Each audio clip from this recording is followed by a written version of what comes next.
Okay, in a question on times and timetables, we have to be very careful to realise that there are 60 minutes in an hour. So we can't subtract times in the same way that we subtract decimals. Okay, so we've got a train timetable here. What we have is 3 trains, and each column tells us at what time it passes each of those stations. So in part A, we're told that Bob catches the 11:31 train from Colwyn Bay. We need to find which of these 3 trains Bob caught, and he caught the first of the 3 trains. When should the train arrive at Prestatyn? So we just read down this column for the same train, and we can see that the train should arrive in Prestatyn at 11:47. In part B, Mary catches the 13:25 train at Llandudno Junction. So again, we come across here from the Llandudno Junction to find that she's going to use this 3rd train. How long should it take her to get to Chester? So we come down until we get to Chester, and it should get there at 14:19. So we need to work out the amount of time between 13:25 and 14:19. We cannot subtract them as if they're decimals because there are 60 minutes in an hour and not 100.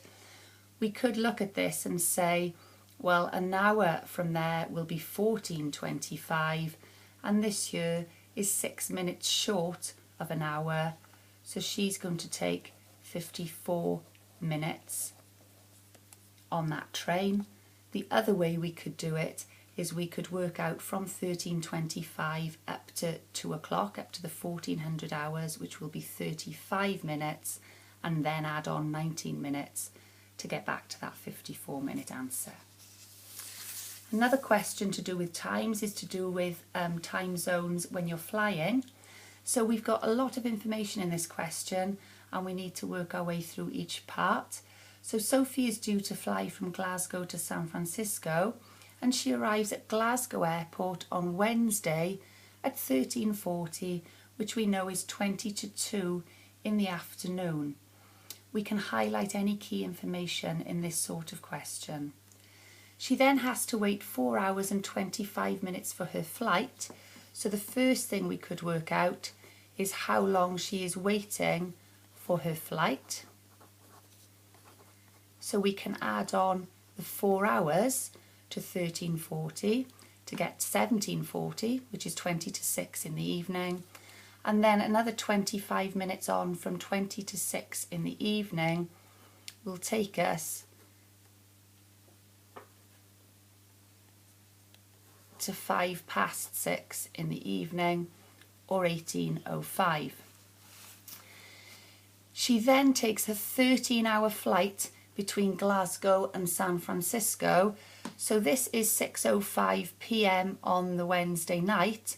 If I add on 13 hours to that, that's going to take me to 7:05, and that's going to be on the Thursday morning. But we're also told that Glasgow is 8 hours ahead of San Francisco.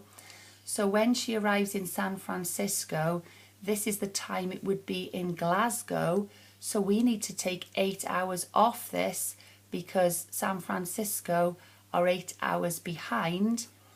That will take us back to 5 past 11 the night before. So this is on the Wednesday night.